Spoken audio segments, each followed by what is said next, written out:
Um lugar na correnteza.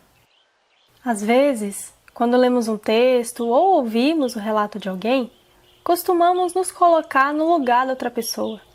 Mas como faríamos isso com Eliane Brum se nunca estivemos em Altamira? Nunca sentimos a brisa da Amazônia e nem ouvimos os cantos de diferentes pássaros. E realmente, nossos ventos são outros.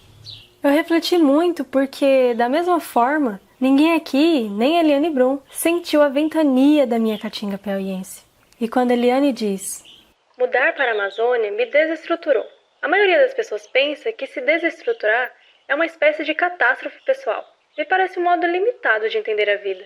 Quando alguém se desestrutura, é porque aquela estrutura a qual se filiava já tinha se tornado insuportável. Às vezes, a gente nem entende por quê. Todos os esforços serão feitos para que aquela pessoa volte para a filiação, para os seus, para o rumo. Quando ela diz isso logo no início do livro, lembro que uma amiga, quase que desconhecida de uma única conversa, me disse: por que se perder é tão ruim assim? Por que todo mundo pensa assim? Às vezes a gente precisa se perder para se encontrar.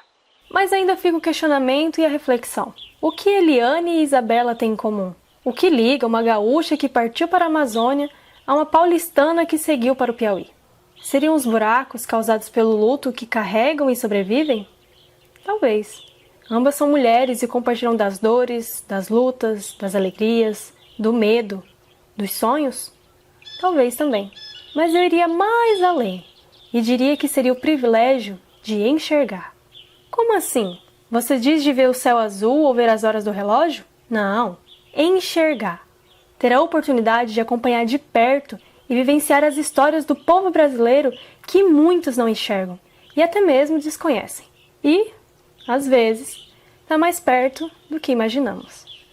Quando eu morei em Tucuruí, Marabá, Serra dos Carajás, na época que eu fui para lá, eu me casei muito nova, aos 16 anos, já ia fazer 17. Mas na época nem podia casar, minha mãe que assinou, que autorizou para mim me casar.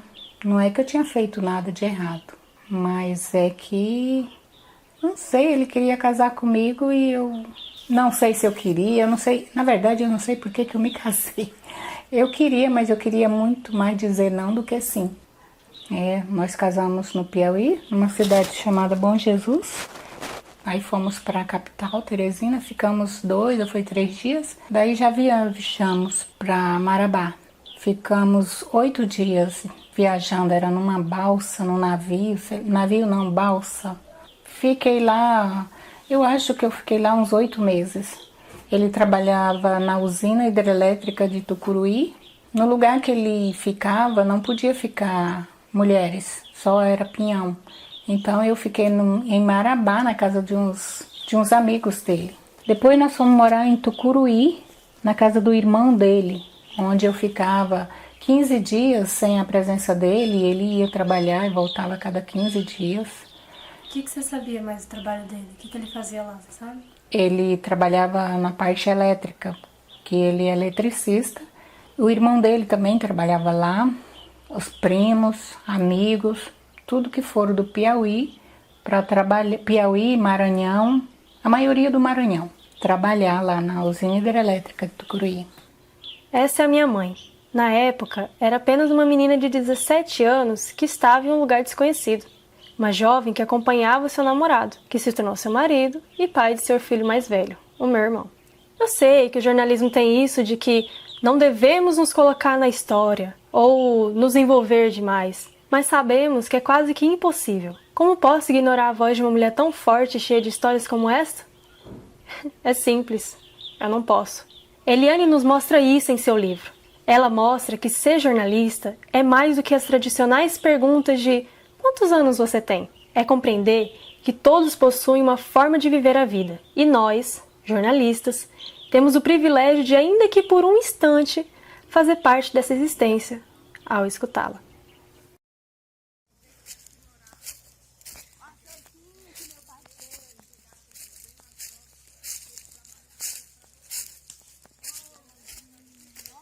Essa menina parece comigo quando eu tinha essa idade, brincando entre as borboletas. Essa é a melhor lembrança que eu tenho da minha infância. brincando entre as borboletas na beira do rio, enquanto a minha mãe lavava roupa. Era um rio de águas claras, tinha uma ponte de madeira, e enquanto a minha mãe lavava roupa no rio, nós brincávamos com as borboletas. Eu lembro que tinha as borboletas de todas as cores, com suas amizades, suas gangues. Parece que as borboletas também tinham suas gangues, porque elas ficavam separadas entre as cores. E descalça naquela areia branquinha, eu abria os braços entre as borboletas e rodava com os olhos fechados. E aí ficava quietinha. E elas enchiam os braços, cabeças, de todas as cores. E quando eu percebia que estava com os braços coloridos, eu rodava entre elas só para ver elas voarem de mim.